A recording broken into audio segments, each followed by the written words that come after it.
안녕하세요. 잇 바이블입니다. 오늘 우리 함께 나눌 주님 말씀은 호세아 13장 1절에서 8절까지의 말씀입니다. 함께 말씀을 읽겠습니다. 에브라임이 말만 하면 모두 떨었다. 온 이스라엘이 그렇게 에브라임을 우러러 보았는데 바알 신을 섬겨 죄를 짓고 말았으므로 이제 망하고 말았다. 그런데도 그들은 거듭 죄를 짓고 있다. 은을 녹여 거푸집에 부어서 우상들을 만든다. 제주껏 만든 은 신상들, 그것들은 모두 세공업자들이 만든 것인데도 그들은 이 신상 앞에 제물을 바치라고 하면서 송아지 신상들에게 입을 맞춘다.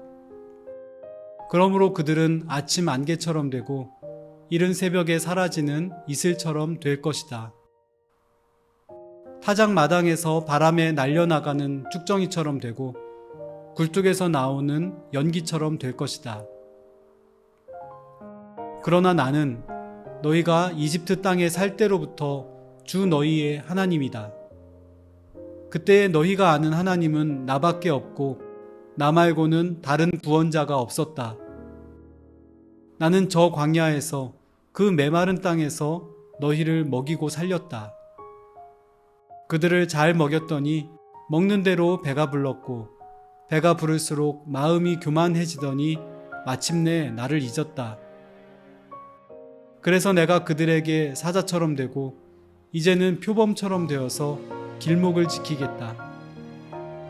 새끼 빼앗긴 암곰처럼 그들에게 달려들어 염통을 갈기갈기 찢을 것이다.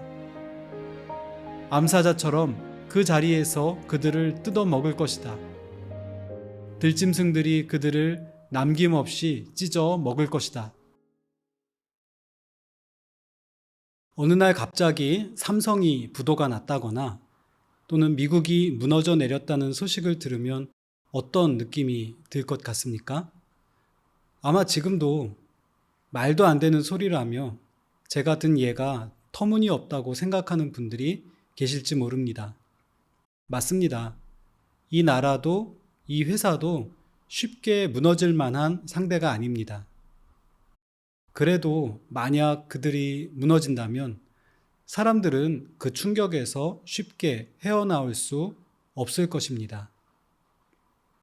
또 사람들은 도대체 무슨 일이 일어난 것인지, 그 이유가 무엇인지 매우 궁금해 할 것입니다.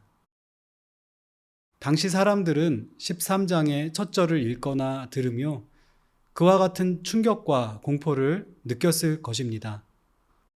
호세아가 망했다고 말한 상대가 절대로 망할 것 같지 않았던 에브라임이었기 때문입니다.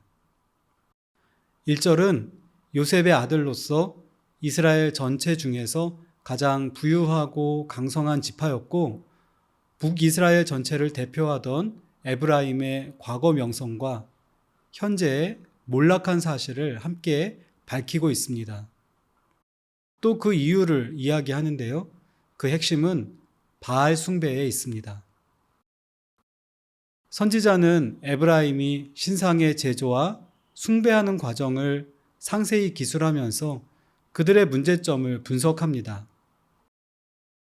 우상의 본질은 송아지의 모양으로 만들어진 공예품입니다. 세공업자들이 은을 녹여서 거푸집에 부어서 주조한 인형일 뿐입니다. 거기까지입니다. 곰돌이 푸우나 뽀로로 인형처럼 예쁘게 만들어 놓고 장식으로 쓰거나 가지고 놀 수도 있습니다. 그런데 사람들은 거기에 인격성과 신성을 부여합니다.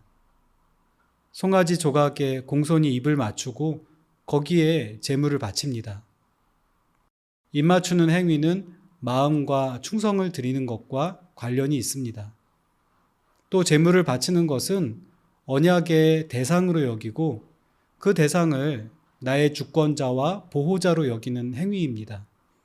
여기에 심각한 문제가 있습니다. 그들의 경배가 향할 올바른 대상은 송아지 은 신상이 아니라 여호와 하나님이셨습니다. 또 다른 하나의 문제가 있습니다.